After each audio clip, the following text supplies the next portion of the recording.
السلام عليكم ورحمة الله وبركاته. إن الحمد لله نحمده ونستعينه ونستغفره ونعوذ بالله من شرور أنفسنا وسيئات أعمالنا. من يهده الله فلا مضل له ومن يضلل فلا هادي له. أشهد أن لا إله إلا الله وأشهد أن محمدا عبده ورسوله. Hadirin jamaah salat maghrib yang saya hormati, kita bertemu lagi sekarang malam Selasa yang biasanya malam Kebo. Jadi untuk mengisi kekosongan, dan terkadang saya ini kalau bahas satu hadis di dalam setiap bab merasa enggak selesai itu kayak ada rasa capeknya. Hadis ini hadis Abdullah bin Abbas sudah berapa pertemuan? 2 kalau enggak salah. 2 pertemuan, enggak habis-habis. Ya. Jadi mudah-mudahan bisa kita selesaikan di kesempatan kali ini, walaupun pembahasannya seperti biasa, tidak terburu-buru. Kalau masih bisa kita bahas dan Allah membukakan hati dan lisan untuk memberikan penjelasan, maka kita bahas. Kita kembali bacakan hadisnya. Wa an Ibni Abbas radhiyallahu anhuma أن رسول الله صلى الله عليه وسلم لما بعث معاذا إلى اليمن. Dari Abdullah ibn Abbas, semoga Allah subhanahu wa ta'ala meridai keduanya, bahwasanya Rasulullah sallallahu alaihi wasallam ketika mengutus Muadz ke negeri Yaman.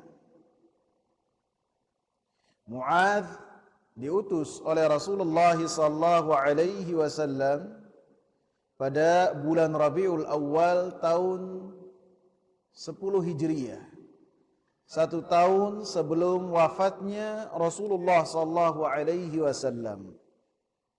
Muadz diutus oleh Rasulullah sallallahu alaihi wasallam sebagai seorang dai, sebagai seorang qadhi yang memutus perkara di tengah-tengah manusia, sebagai pengajar kebaikan kepada manusia yang beliau temui di negeri Yaman.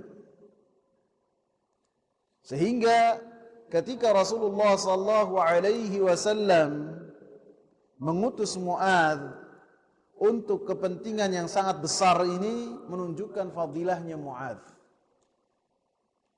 menunjukkan keutamaan dari Muadz bin Jabal, bahwasanya beliau sangatlah layak mengemban tugas yang demikian istimewa ini, sebagai seorang guru, sebagai seorang pengajar, sebagai seorang dai. Qala lahu, maka Rasulullah sallallahu alaihi wasallam mengatakan kepada Muadz, innaka sata'ti qauman min ahlil kitab, sesungguhnya engkau ini akan menemui satu golongan dari ahlil kitab. Golongan dari ahlil kitab yaitu mereka-mereka orang-orang yang sebelumnya mendapatkan Alkitab dari Allah subhanahu wa ta'ala, baik itu kitab Taurat ataupun kitab Injil. Kitab Taurat Allah turunkan kepada Nabi Musa. Kitab Injil Allah subhanahu wa ta'ala turunkan kepada Nabi Isa. Sehingga 2 kitab ini diterima oleh Taurat sama orang-orang Yahudi, dan kemudian mereka merubah apa yang ada di dalam Taurat sesuai dengan kehendak dan hawa nafsu mereka. Sehingga walaupun mereka Orang Yahudi dan orang Nasara disebut dengan ahlul kitab, akan tapi mereka adalah musyrikin. Mereka adalah orang-orang yang kufur, orang-orang yang kafir. Diberikan nama oleh Allah dan Rasulnya sebagai ahlul kitab untuk pembeda dengan orang-orang kafir selain dari mereka-mereka yang telah mendapatkan kitab dari Allah dan Rasulnya, seperti agama yang lainnya yang mereka tidak ada landasannya dari Allah subhanahu wa ta'ala. Kemudian Rasulullah sallallahu alaihi wasallam menyebutkan bahwasanya Muadz bin Jabal akan bertemu dengan ahli kitab, supaya Muadz bin Jabal bersiap-siap untuk bertemu dengan ahli kitab yang mereka tentunya berbeda dengan orang-orang musyrikin yang biasa ditemui oleh Muadz bin Jabal. Yang orang-orang musyrikin yang berada di sekitar Muadz bin Jabal ummiyin, orang-orang yang tidak bisa menulis dan membaca. Akan tetapi ketika Muadz bin Jabal bertemu dengan orang-orang Yahudi dan orang-orang Nasara, mereka adalah orang-orang yang bisa membaca, dan mereka memiliki syubhat dan kerancuan yang bisa jadi akan diberikan kepada Muadz sebagai seorang dai, yang bisa jadi Muadz apabila tidak bisa menjawabnya akan menjadikan agama Islam ini tidak bisa diterima. Sehingga dari hal ini menjadikan pelajaran buat kita, janganlah kita ini mudah untuk bermudah-mudahan dalam debat. Seakan-akan di pundak kita ini ada Islam yang hak, maksudnya membawa dan mengemban Islam yang hak. Sehingga ketika kita adu dan debat dengan orang lain, yang kemudian orang lain ini mengalahkan kita dengan argumen-argumennya, dan kita tidak mampu membantah subhat-subhatnya, maka yang kalah itu bukan hanya kita, akan tapi apa? Islam. Jadi jangan bermudah-mudahan dalam debat, jangan bermudah-mudahan dalam diskusi. Maka dikatakan oleh Imam Malik, ketika seorang Imam Malik diajak diskusi oleh seseorang, diajak debat, maka kata Imam Malik, kalau saya kalah dalam diskusi ini, saya pindah ke keyakinan engkau. Apabila engkau kalah, kemudian saya menang, apakah engkau pindah ke dalam keyakinan saya? Sebelum orang ini menjawab, Al-Imam Malik mengatakan, sungguh jelek keyakinan seseorang yang pindah-pindah karena kalah dalam debat. Jadi hati-hati sekali dalam berdebat. Walaupun berdiskusi dan berdebat ini termasuk cara dakwah yang Allah subhanahu wa ta'ala perintah. Wajadilhum billati hiya ahsan. Tapi orang-orang yang berdakwah, yang harus berdebat dan berdiskusi, bukan orang-orang yang tidak memiliki landasan dasar berupa ilmu Al-Quran dan As-Sunnah. Sehingga ketika orang-orang yang tidak memiliki dasar yang kuat dari Al-Quran dan As-Sunnah, maka ketika berdebat dengan orang-orang yang ia anggap berseberangan, ia berspekulasi dengan keyakinan dan manhaj yang ia miliki. Berbahaya sekali. Berbahaya nggak ya kawan? Berspekulasi. Sehingga kalau kalah dan dia mendengarkan syubhat-syubhat dari orang yang ada di hadapannya, bisa jadi syubhat-syubhat yang masuk ke dalam hatinya dan dipahami, tidak keluar dari hatinya sampai kematian menjemput dia. Bahaya sekali. Harus orang-orang yang berilmu ketika berdebat dan berdiskusi. Falyakun awwala ma tad'uuhum ilaihi syahadatu an la ilaha illallah. Bisa dibacanya falyakun awwala, bisa juga dibacanya falyakun awwalu, bisa. Falyakun awwalu bisa. Ma tad'uuhum ilaihi syahadata an la ilaha illallah. Jadi mana mubtada mana khobarnya bisa berubah-ubah.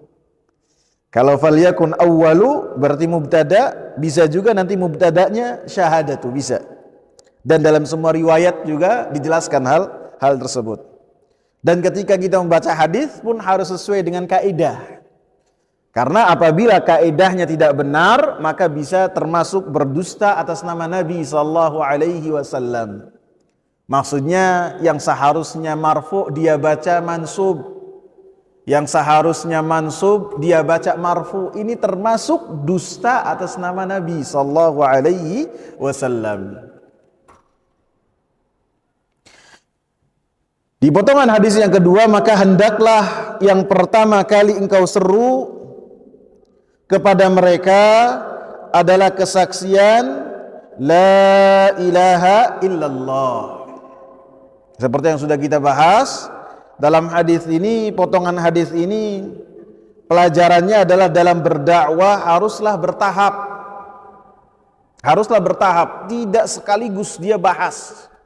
Tidak bertahap, yang paling penting terlebih dahulu apa?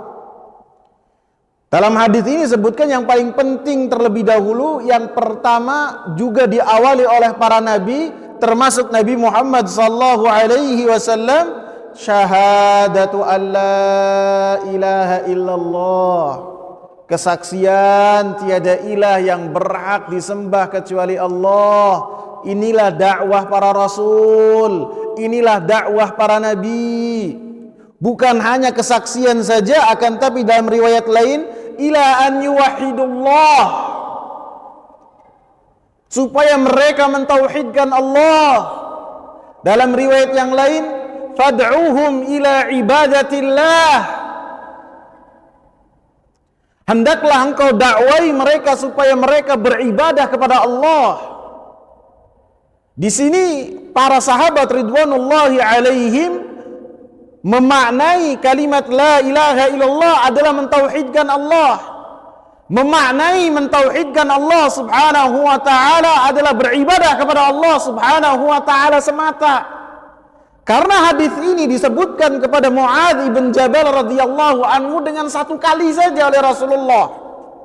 Akan tetapi para sahabat memahaminya dan meriwayatkannya sesuai dengan pemahaman mereka dan dengan lafaz-lafaz yang berbeda, akan tapi maknanya satu. Maknanya satu.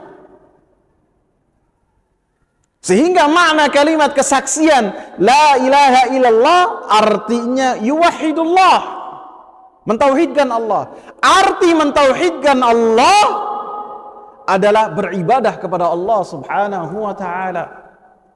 Seperti tafsirnya Abdullah ibn Abbas ketika beliau mentafsirkan wa ma khalaqtul jinna wal insa illa liya'budun. Tidaklah aku ciptakan jin dan manusia kecuali untuk beribadah kepadaku. Kata Abdullah ibn Abbas, makna dari liya'budun liwahidun, supaya mereka mentauhidkan Allah, tidak hanya beribadah kepada Allah semata. Karena beribadah kepada Allah kemudian dia menduakan Allah subhanahu wa ta'ala, maka tidak masuk dalam ayat ini. Karena liya'budun artinya liwahidun, supaya manusia dan jin mentauhidkan Allah subhanahu wa ta'ala. Jadi dalam berdakwah harus bertahap. Dan tahapan yang paling penting dari perkara-perkara yang penting berdakwah kepada tauhid, kepada kesaksian la ilaha illallah, kepada supaya manusia mentauhidkan Allah. Artinya mentauhidkan Allah bukan hanya mengucapkan kalimat la ilaha illallah belaka, akan tetapi memaknai dan memahami kalimat la ilaha illallah itu apa?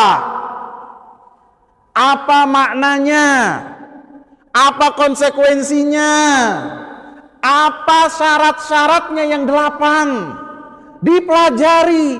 Dan apa yang membatalkan kalimat la ilaha illallah, sehingga makna an yuwahhidullah adalah penjabaran dari makna kalimat syahadati an la ilaha illallah, dan itu semua artinya ibadatullah. Dan di dalam hadis ini dakwah tauhid adalah dakwahnya para rasul dan harus menjadi prioritas dakwahnya para dai. Karena inilah yang telah didakwahkan oleh para rasul, oleh para nabi.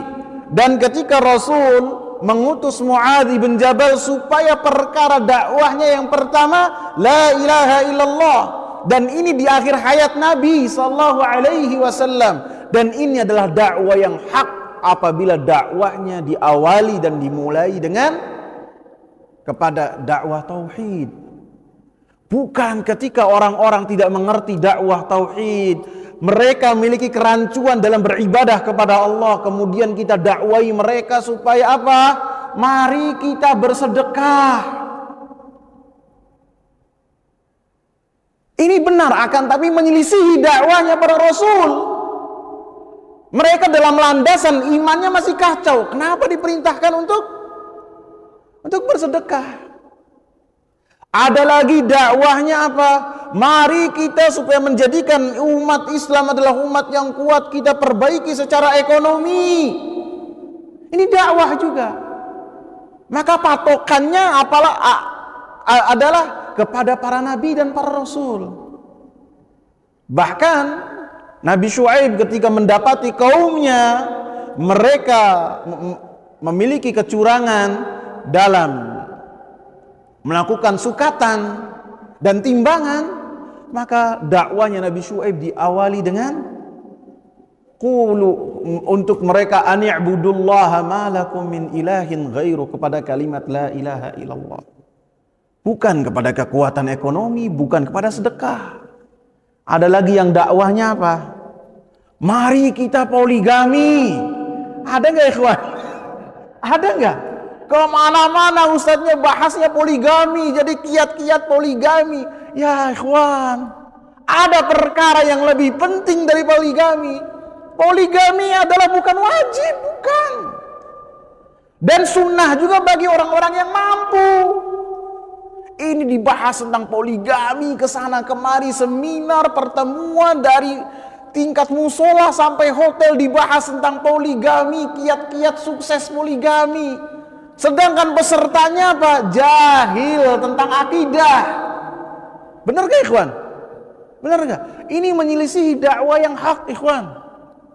Patokan dakwah yang benar adalah dakwah tauhid. Sebagaimana Rasulullah sallallahu alaihi wasallam mengawali dakwanya dengan kalimat la ilaha illallah. Dan ketika mengutus Mu'adz pun beliau utus di akhir hayat Nabi sallallahu alaihi wasallam, 1 tahun sebelum wafatnya Rasul, diutus kepada negeri Yaman untuk berdakwah kepada yang pertama adalah perkara tauhid. Bahkan di akhir hayat Nabi sallallahu alaihi wasallam, Nabi bertemu dengan Jarir ibn Abdullah al-Bajali, orang Yaman, orang yang dikenal dengan sangat tampan. Sehingga Jarir mengatakan, Rasulullah apabila bertemu denganku pasti tersenyum karena tampannya orang ini. Di akhir hayat Rasulullah perintahkan Jarir untuk pergi ke negeri Yaman menghancurkan berhala-berhala di kabilahnya ataupun kaumnya. Jadi dakwah tauhid terus menerus, dan lebih-lebih di awal dakwah harus dibahas tentang tauhid. Adapun yang lainnya ngikut saja. Karena bagaimanapun seorang itu rajin ibadahnya, rajin puasanya, muamalahnya bagus terhadap manusia, birrul walidainnya luar biasa, silaturahminya kuat, apabila tidak memiliki asas berupa tauhid yang diterima oleh Allah Subhanahu wa taala, maka Allah Subhanahu wa taala katakan amalannya Allah Subhanahu wa taala jadikan sebagai debu berterbangan pada hari kiamat, tidak akan memberatkan amalan dia di sisi Allah Subhanahu wa taala. Landasan yang sangat kuat dan harus kita perhatikan. Fa inhum ata'uka lidzalik, dan jika mereka taat kepada engkau di dalam perkara tersebut, fa'limhum anna Allah aftarada alaihim 5 salawatin fi kulli yawmin wa laylatin, maka kabarkanlah kepada mereka, ajarkanlah kepada mereka bahwasanya Allah Subhanahu wa taala mewajibkan kepada mereka salat 5 waktu dalam sehari semalam. Dalam sehari semalam. Dan ini perkara yang sangat besar yang berkaitan dengan salat. Kewajiban yang kedua yang harus kita perhatikan setelah kalimat la ilaha illallah adalah perkara salat. Salat 5 waktu.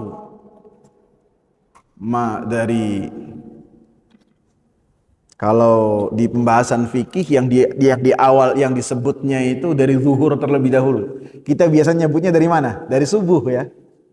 Ya kan, subuh, zuhur. Kalau dalam kitab-kitab fikih disebutnya itu dari zuhur terlebih dahulu. Zuhur, asar, maghrib, isya, terus subuh. Kenapa? Karena para ulama, para ahli hadis menyebut salat zuhur itu sebagai al-ula, yang pertama. Karena Nabi SAW diangkat oleh Allah dalam mi'rajnya, kemudian mendapatkan kewajiban salat 5 waktu sehari semalam, kemudian sampai kembali lagi ke kota Mekah. Esok harinya Jibril datang kepada Nabi SAW di waktu sholat zuhur, sehingga Jibril mengatakan sholat sekarang ketika matahari tergelincir, sholat sekarang. Sehingga para ulama menyebutkan bahwasanya sholat zuhur al-ula, sholat yang pertama. Dan dalam hadis ini juga menunjukkan bahwasanya sholat witir adalah bukan sholat wajib. Karena sebagian para ulama mengkategorikan sholat witir adalah sholat yang wajib. Bahkan Al-Imam Ahmad ibn Hanbal mengatakan siapa yang meninggalkan sholat witir maka dia itu adalah orang yang jelek. Kesaksiannya tidak diterima. Karena sangat berat sekali meninggalkan sholat witir. Bahkan sebagian sahabat seperti Abdullah bin Umar radhiyallahu anhu, beliau sholat witirnya itu beliau qadha. Beliau qadha di waktu setelah azan subuh. Karena terkadang seorang bangunnya itu kesiangan, azan subuh baru bangun. Maka setelah mengambil air wudhu, kemudian masih ada waktu, termasuk Abdullah ibn Abbas dan diriwayatkan juga dari Aisyah, beliau keduanya sholat qobliyah fajar terlebih dahulu dan setelahnya sholat witir. Tapi ini dikategorikan waktu darurat. Kalau misalnya seorang sudah dalam keadaan sadar setengah jam, 15 menit sebelum adzan subuh, kemudian dia menyia-nyiakan dengan duduk, dengan ngobrol, atau dengan sibuk dengan grup WhatsApp, maka waktu adzan tiba dan dia belum sholat witir, maka baginya tertutup untuknya sholat witir. Karena sholat setelah adzan ini untuk sholat witir bagi mereka yang darurat saja. Dan perkara sholat 5 waktu ini adalah perkara yang besar. Rasulullah sallallahu alaihi wasallam sampai mengatakan al-ahdul ladzi bainana wa bainahum as-salah. Perbedaan antara kita dan mereka itu salat. Dan Allah memerintahkan hafidhu ala salawati was salatil wusta. Jagalah salat 5 waktu dan jagalah salat wusta, salat asar.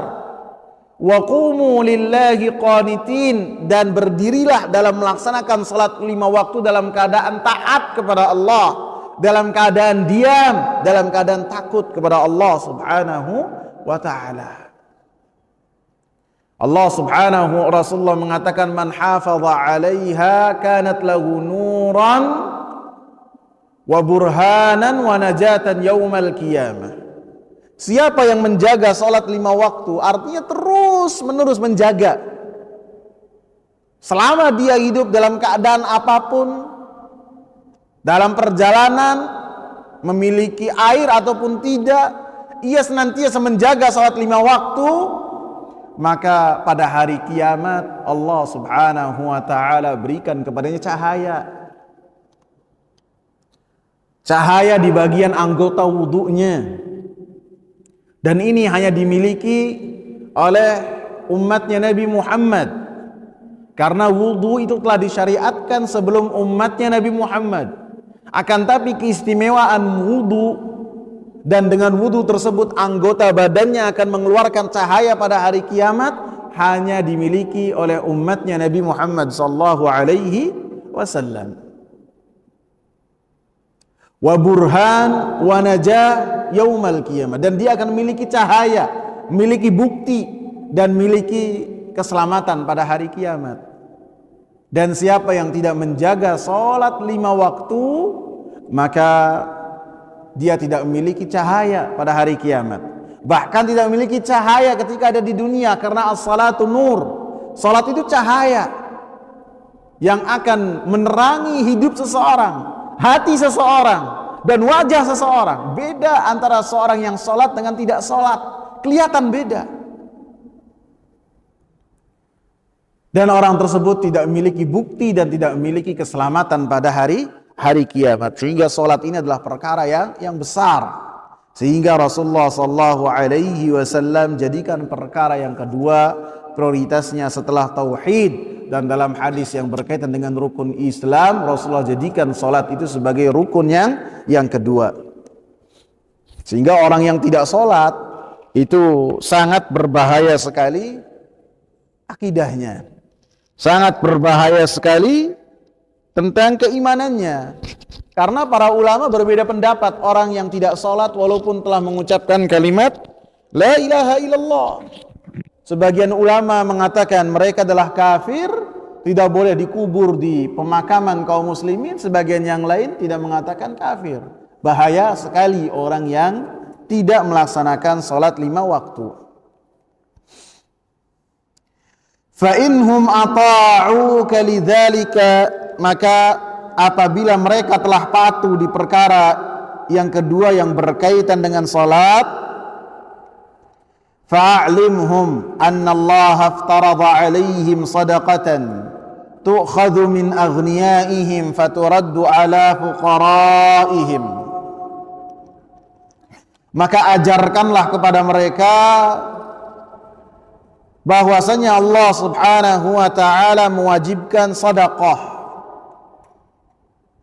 Sedekah di sini artinya zakat. Karena dalam banyak ayat Allah Subhanahu wa taala menamakan zakat itu dengan kata sedekah. Seperti dalam surat At-Taubah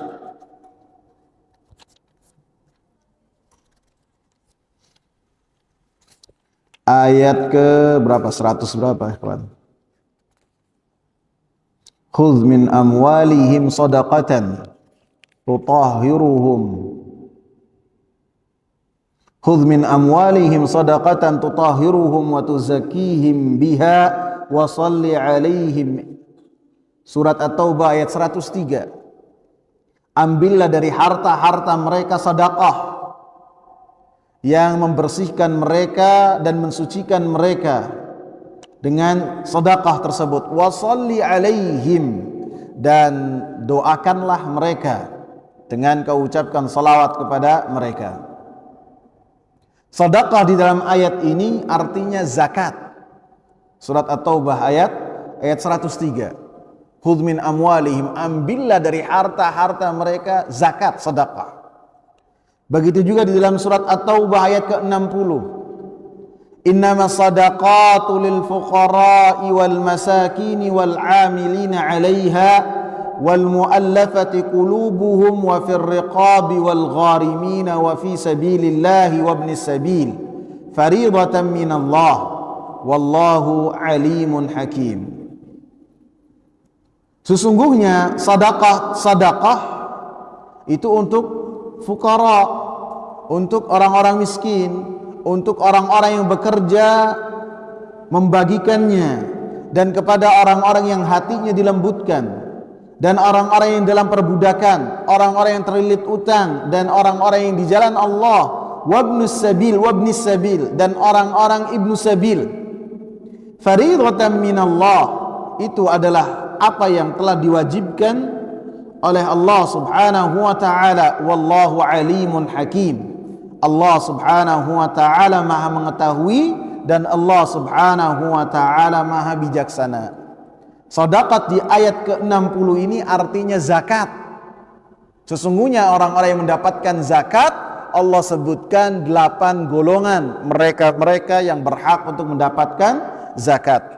Artinya dalam hadis ini ketika Rasulullah sebutkan sedekah, maksudnya adalah zakat yang wajib.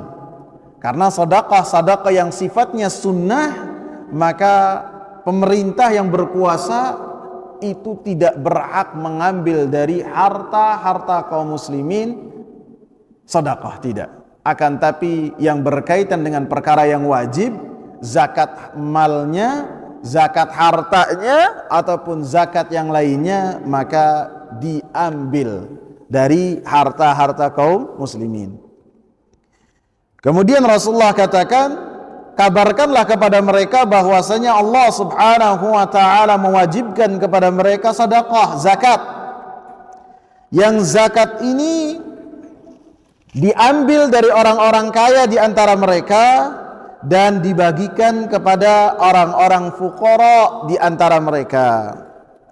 Maka di dalam hadis ini sangat jelas sekali bahwasanya zakat itu diambil hanyalah wajib kepada orang-orang kaya saja, orang-orang yang hartanya mencapai nisab dan kemudian nisabnya itu berlalu haul.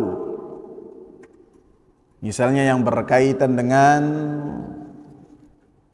harta emas, misalnya zakat harta emas misalnya, maka zakatnya itu sekitar 88 gram emas. Apabila sudah 88 gram, maka ditunggu sampai 1 tahun. Apabila sudah 1 tahun, maka diambil dari harta tersebut 2,5% saja, rub'ul usyur. Begitu juga perak 560 sekian gram. Dan setelahnya ditunggu 1 tahun. Begitu juga yang berkaitan dengan ternak. Kalau ternak, syaratnya 2. Yang pertama, mencapai nisab. Yang kedua, ternaknya itu ketika makan dibiarkan di lahan lepas. Bukan kita yang memberikan, dibiarkan. Dan orang-orang Arab dulu mereka, dan saya juga dapati sekarang juga, baik di sini ataupun di Arab sana, bisa jadi mereka memiliki kambing atau hewan-hewan ternak, ada yang 1000, ada yang lebih dari itu. Bahkan patokannya itu dari lembah ke lembah, dari lembah ini ke lembah itu punya si fulan. Maka yang demikian ada zakatnya. Dan zakatnya tidak banyak. Kambing misalnya, sapi 30 ekor cuma kena 1 saja. Kena 1 itu yang sifatnya tabi'. Tabi' itu yang sapi usianya 1 tahun. Kemudian apabila 40 ada musinnah yang usianya sapinya kena yang 2 tahun. Begitu juga kambing, apabila ada 40 kena 1 ekor. Apabila 121 kena 2 ekor. Kemudian setelahnya apabila sampai 201 kena 1 ekor lagi, jadi 3. Setelahnya setiap nambah 100 1 ekor gitu. Dan ini disebutkan oleh Rasulullah tuh khadh min aghniyaihim. Zakat ini diambil dari orang-orang kaya yang hartanya sampai nisab. Adapun orang yang punya kambingnya cuma 2, cuma 3, tidak kena zakat. Ada lagi yang cuma 5, tidak kena zakat. Begitu juga punya sapinya cuma 2, itu pun kecil-kecil, kurus-kurus, tidak kena zakat.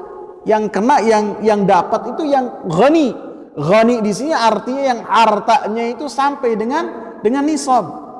Artinya al-fuqara yang tidak memiliki harta ataupun hartanya tidak mencapai nisab, maka tidak terkena zakat. Karena Rasulullah dalam hadis ini tu'khadhu min aghniyaihim, hartanya itu diambil, zakat itu diambil dari orang-orang kaya di antara mereka. Faturaddu ala fuqaraihim, dan ketika zakat itu dibagikannya kepada para fuqara-nya mereka. Dan patut kita ketahui dalam hadis surat At-Taubah, dalam ayat surat At-Taubah ayat ke-60 disebutkan bahwasanya orang-orang yang berhak menerima zakat ada berapa? Ada 8. Dan Rasulullah Shallallahu Alaihi Wasallam menyebutkannya satu di antara mereka saja, menunjukkan bahwasanya ketika membagikan zakat dan kita cukupkan kepada satu kelompok di antara 8 kelompok yang telah Allah sebutkan dalam surat At-Taubah ayat ke-60, maka itu boleh. Bukan hanya fuqara saja. Misalnya kita dapati ada Ibnu Sabil. Ada yang tahu makna Ibnu Sabil? Kehabisan bekal, ya. Benar ini. Bukan hanya orang yang melakukan perjalanan saja, bukan. Karena kalau orang yang melakukan perjalanan saja, bagikannya bisa di terminal, bisa di bandara, bisa di stasiun, bukan. Tapi yang kehabisan bekal tadi. Kalau bekalnya habis, walaupun dia itu di kampungnya itu konglomerat, ya, dia berhak untuk mendapatkan zakat. Anggaplah misalnya orang umroh, backpacker misalnya, umroh, dia di Indramayu-nya top, tapi umroh, pas lagi umroh, qadarullah, dompetnya hilang, iya kan? Lagi safar, dompetnya hilang, artinya ATM-nya hilang, misal tambah lagi HP-nya nggak dia dapat, hilang juga. Maka ketika dia minta zakat itu boleh. Dan mendapatkan zakat itu boleh, berhak. Walaupun dia di kampungnya itu konglomerat, anggaplah, tapi nggak ada akses untuk telepon, untuk transfer, nggak ada. Maka berhak untuk dia itu mendapatkan zakat. Dan apabila dialokasikan zakatnya kepada dia pun tidak mengapa. Karena Rasulullah menyebutkan dalam hadis ini, Rasulullah sebutkan satu di antara 8 yang telah Allah Subhanahu wa taala sebut. Kemudian di dalam hadis ini juga anjuran yang sangat kuat bahwasanya zakat itu diambil dari satu negeri dan dibagikan di tempat yang mana zakat itu diambil. Bukan dipindahkan. Karena Rasulullah tidak meminta kepada Mu'adz untuk membawa zakat ke Madinah dari Yaman, tidak. Akan tetapi memerintahkan Mu'adz untuk mengambil zakat dari orang-orang yang mampu, yang hartanya mencapai nisab di negeri Yaman, kemudian dibagikan ke orang-orang Yaman di antara mereka di kalangan orang fakir ataupun miskin. Artinya tidak dipindahkan, tidak, di tempat itu. Dan semua ibadah yang berkaitan dengan tempat ataupun yang berkaitan dengan syiar, maka Allah Subhanahu wa taala perintahkan di mana kita itu berada. Misalnya yang berkaitan dengan hewan korban, maka kita diperintahkan untuk berkorbannya di mana kita ada ketika hari Idul Adha. Misalnya hari Idul Adha-nya itu di Indramayu korbannya. Kemudian kalau kitanya lagi ibadah haji dan kita mau korban, sudah haji udah, kemudian kita mau korban, ya korbannya di Mekah. Misalnya kalau kita lagi di Mekah, kalau kita lagi di mana dan kita mau korban, maka di tempat itu kita berkorban. Begitu juga yang berkaitan dengan akikah. Di mana kita melahirkan? Bukan kita ya, istri-istri kita. Di mana? Jangan cari apa penjual akikah yang paling murah di mana. Walaupun jarak dari rumah itu 350 km nggak apa-apa, yang penting harga yang paling terjangkau. Mau dibagikannya di mana, mau dimakan sama tukang masak atau apa terserah. Itu bukan anjuran. Anjurannya di mana kita berpijak, maka kita laksanakan perintah-perintah Allah termasuk zakat. Bahkan zakat fitrah atau zakat fitri atau zakat Ramadan. Kitanya ada di mana? Kalau kitanya ada di Mekah menunaikan ibadah umrah dan kita mendapatkan satu Syawal maghribnya itu ada di Mekah, maka kita bagikan di Mekah dengan beras orang Mekah. Jangan kita telepon ke kampung, saya sekalian ya. Di sini harga berasnya ini mahal. Terus bagikannya sulit? Enggak, masih banyak yang bisa menerima. Jadi di mana kita berada, kita tegakkan perintah-perintah Allah Subhanahu wa taala, termasuk pembagian-pembagian. Termasuk syiar-syiar, berkorban, sembelihan, maka di mana kita berada. Sehingga termasuk perkara yang baru ketika kita mengirim hewan-hewan korban ataupun akikah ke tempat-tempat yang di mana kita tidak tinggal di tempat tersebut. Walaupun misalnya mereka itu yang menyembelihnya sedikit, karena ketika kita berkorban itu bukanlah yang terpenting itu darahnya, bukan juga yang terpenting itu laham daging-dagingnya, bukan. Yang penting di sisi Allah Subhanahu wa taala apa? Takwa. Yang menjadikan kita itu ketika beramal ikhlas dan sesuai dengan tuntunan Rasulullah sallallahu alaihi wasallam. Fa inhum ata'uka lidzalika fa iyyaka wa karaima amwalihim. Apabila mereka telah taat kepada engkau dalam perintah zakat, maka hati-hatilah dengan harta-harta yang berharga yang mereka miliki. Ini Rasulullah ingatkan supaya petugas yang mengambil zakat tidak melakukan kezaliman dengan cara tidak mengambil harta yang paling disukai dan paling istimewa yang dimiliki oleh orang yang wajib zakat tersebut. Artinya seperti yang tadi saya sebutkan, ketika 40 kambing kena zakatnya 1 ekor kambing, maka petugas zakat itu ketika mengambil kambing, jangan kambing yang paling istimewa, yang paling gemuk, yang paling cakep, misalnya tanduknya luar biasa, diambil. Nah ini dibawa untuk zakat. Maka ini Rasulullah wanti-wanti, jangan engkau melakukan hal tersebut, jangan engkau mengambil harta yang paling bagus yang dimiliki orang yang kena zakat, yang muzaki, jangan. Akan tetapi ambil yang sedang-sedang saja. Karena ketika engkau mengambil harta yang paling bagus yang dimiliki oleh muzaki, maka engkau telah menzalimi muzaki tersebut. Sehingga Rasulullah katakan sesudahnya, wattaqi da'watal mazlum. Hati-hati engkau dengan doanya orang yang terzalimi. Sehingga Rasulullah katakan, jangan engkau mengambil harta yang paling bagus. Ketika misalnya mengambil zakatnya dari kambing, dari sapi, atau dari onta, kemudian mengambilnya yang paling bagus, maka ini tidak boleh. Akan tapi ambil yang sedang-sedang saja.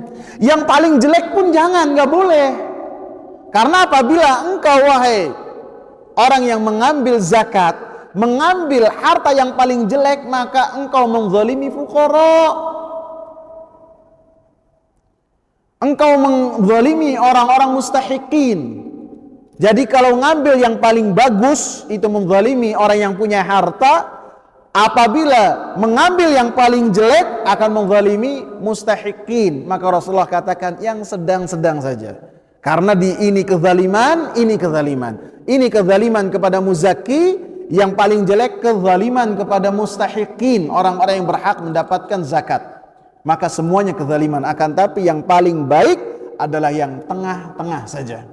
Tidak terlalu bagus yang hati orang yang punyanya itu nyantol dengan hewan tersebut misalnya, ataupun bukanlah yang terlalu jelek sehingga mustahikin pun ketika menerimanya dengan merasa yang tidak puas. Wattaqi da'watal mazlum, hati-hatilah dengan doanya orang yang terzalimi. Hati-hati kata Rasulullah. Fa innahu laisa bainaha wa bainallahi hijab. Karena doanya orang yang terzalimi tidak ada tirai, tidak ada hijab antara doanya orang yang terzalimi dengan Allah Subhanahu wa taala. Artinya Allah Subhanahu wa taala langsung kabul doa orang tersebut. Walaupun orang yang dizaliminya itu bukan orang soleh, walaupun doa orang yang terzaliminya itu orangnya itu bukan orang yang ahli ibadah, bahkan walaupun orangnya itu adalah orang kafir, ketika dia berdoa kepada Allah karena terzalimi, maka doanya dikabul oleh Allah Subhanahu wa taala, karena Allah haramkan kezaliman. Dan Allah katakan bahwasanya kezaliman adalah kegelapan buat pelakunya. Dan Allah Maha Adil akan menegakkan keadilan bahkan di antara hewan. Maka kezaliman haruslah kita berhati-hati dengannya. Bukan hanya kezaliman yang berkaitan dengan orang yang mengambil zakat dan orang yang menerimanya, bukan. Seluruhnya, semuanya. Dalam kita bermuamalah, dalam kita bertetangga, dalam kita bergaul, baik sebagai saudara, ataupun sebagai teman, ataupun sebagai kongsian, ataupun sebagai atasan, sebagai bawahan, hati-hati terhadap kezaliman. Ini secara umum, karena orang yang doa dan dia terzalimi, doanya dikabul oleh Allah Subhanahu wa ta'ala.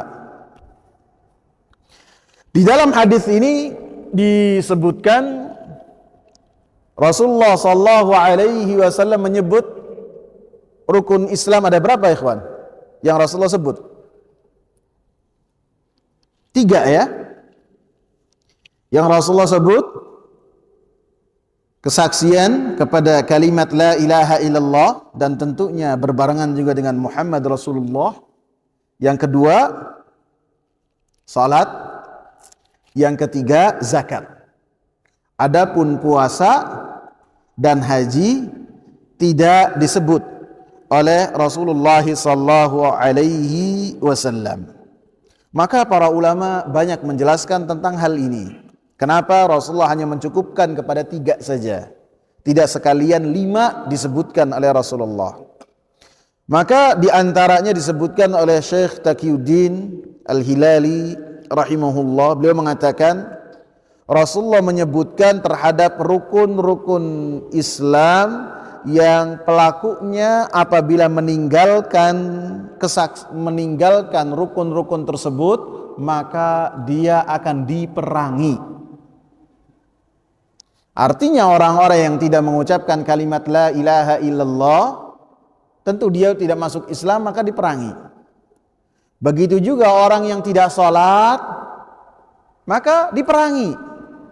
Begitu juga orang yang tidak zakat, walaupun dia syahadat, walaupun dia sholat, ketika dia tidak menunaikan zakat, diperangi. Dalil-dalilnya apa? Dalil-dalilnya adalah umirtu an uqatilan nasa hatta yashhadu an la ilaha illallah wa yuqimus shalah wa yu'tuz zakah. Fa idza fa'alu asamu minni dima'ahum wa amwalahum illa bihaqqil Islam. Saya diperintahkan, kata Rasulullah, untuk memerangi manusia sampai mereka mengucapkan kalimat la ilaha illallah wa Muhammadur Rasulullah, sampai mereka sholat, sampai mereka zakat. Apabila 3 hal ini dilakukan, maka harta-harta mereka, darah-darah mereka terjaga kecuali apabila dengan hak Islam. Hadis ini dikeluarkan oleh Imam Bukhari dan Imam Muslim bersumber dari Abdullah bin Umar.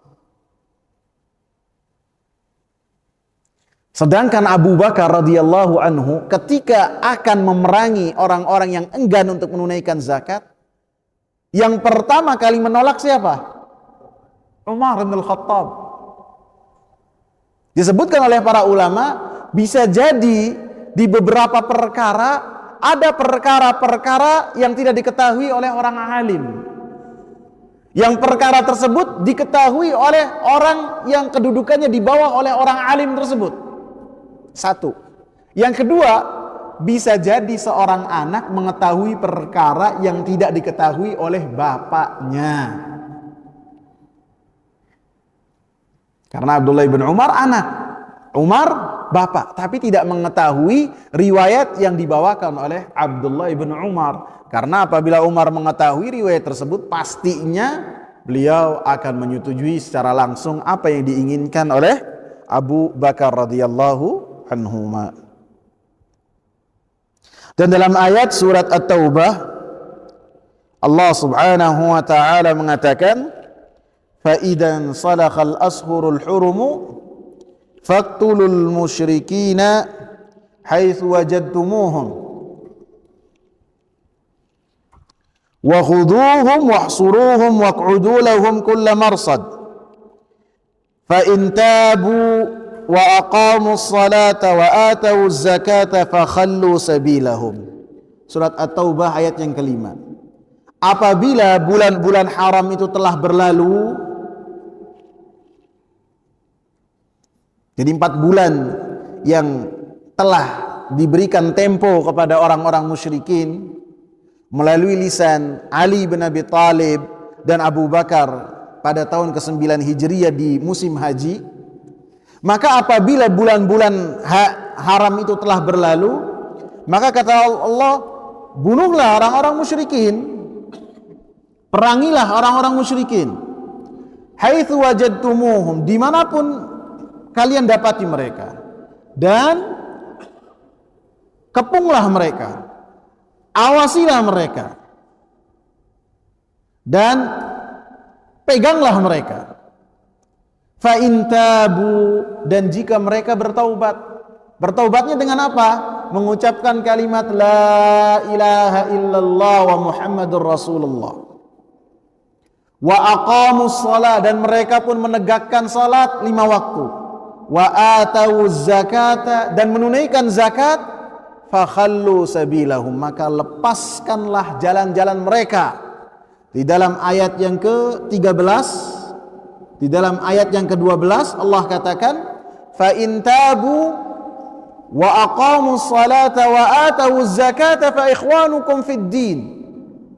Apabila mereka itu mengucapkan kalimat la ilaha illallah, kemudian mereka juga menegakkan salat, menunaikan zakat, maka mereka adalah saudara-saudara kalian. Artinya 3 rukun ini dari rukun Islam yang 5, 3 ini yang apabila 3 perkara ini ditinggalkan, maka atau salah satunya ditinggalkan, maka diperangi pelakunya. Sebab yang kedua, bahwasanya apabila seseorang tunduk dan patuh untuk menunaikan 3 perkara ini, maka dia akan lebih mudah untuk melaksanakan perkara-perkara selainnya. Apabila tunduk dan patuh untuk melaksanakan kalimat la ilaha illallah, terus menjaga salat, menunaikan zakat, maka perkara-perkara selainnya akan lebih mudah untuk dia laksanakan. Pastinya dia akan lebih mudah. Karena yang paling berat tentunya adalah yang berkaitan dengan la ilaha illallah. Apabila kalimat la ilaha illallah bisa dia ucapkan, maka setelahnya adalah salat. Apabila salat mampu ia jaga, karena salat ini sangatlah berat, kecuali bagi orang-orang yang bertakwa, kecuali bagi orang-orang yang takut kepada Allah, maka di dalam perkara-perkara yang lainnya akan lebih mudah. Begitu juga dengan zakat. Apabila seorang itu mampu menaklukkan hatinya, karena setiap dari kita itu Allah katakan wa tuhibbunal mala hubban jamma. Kalian itu pastinya cinta kepada harta dengan cinta yang sangat besar. Semua dari kita cinta harta. Di dalam surat Al-Adiyat Allah Subhanahu wa taala katakan wa innahu lihubbil khairi lasyadid. Ayat yang ke-8. Dan sungguhnya manusia, kita semua, baik yang hartanya sedikit ataupun hartanya banyak ataupun sedang-sedang saja, semuanya cinta terhadap harta. Semuanya. Ketika dia mampu untuk menjadikan Allah Subhanahu wa taala lebih dia cinta, dengan mengeluarkan sedikit bagian dari hartanya apabila hartanya itu mencapai nisab, kemudian dia keluarkan, menunjukkan terhadap perkara yang lainnya dia lebih mudah untuk melaksanakan perintah-perintah Allah Subhanahu wa taala. Seperti puasa, seperti zakat. Puasa ibadah yang diam-diam. Haji adalah ibadah yang di dalamnya ada perpaduan antara ibadah maliyah dengan ibadah badaniyah. Ibadah badaniyah contohnya sholat. Orang gak punya duit bisa sholat. Yang penting dia bisa menutupi aurat dan mengambil air wudhu. Kemudian sholat berjamaah bisa. Akan tapi zakat yang mendapatkan kewajiban orang-orang yang Rasulullah katakan agniya, mereka kaya. Sehingga hartanya mencapai nisab. Maka ibadah haji ini perpaduan di antara dua-duanya. Tidak cukup saja orang bermodalkan fisik mampu menunaikan ibadah haji. Tidak juga orang yang memiliki harta dia mampu menunaikan ibadah haji. Karena berapa banyak orang yang memiliki harta akan tapi dia takut, akan tapi dia fisiknya tidak mumpuni. Maka ibadah haji ini perpaduan antara ibadah maliyah dengan ibadah badaniyah. Dan ibadah-ibadah yang lainnya pun seorang akan lebih mudah apabila 3 rukun dari 5 rukun ini dilaksanakan. Wallahu ta'ala a'lam. Insyaallah besok kita akan membahas tentang hadis yang berkaitan dengan keutamaan Ali radhiyallahu anhu. Dan ini adalah keutamaan Ali radhiyallahu anhu yang paling sahih. Karena keutamaan yang berkaitan dengan keutamaan Ali radhiyallahu anhu banyak sekali hadis-hadis yang palsu. Banyak juga hadis-hadis yang mungkar yang dibikin oleh mereka-mereka yang berlebih-lebihan cintanya kepada Ali radhiyallahu anhu. Wallahu taala a'lam. Semoga bermanfaat. Subhanakallahumma bihamdika asyhadu an la ilaha illa anta astaghfiruka wa atubu ilaik. Assalamu alaikum warahmatullahi wabarakatuh.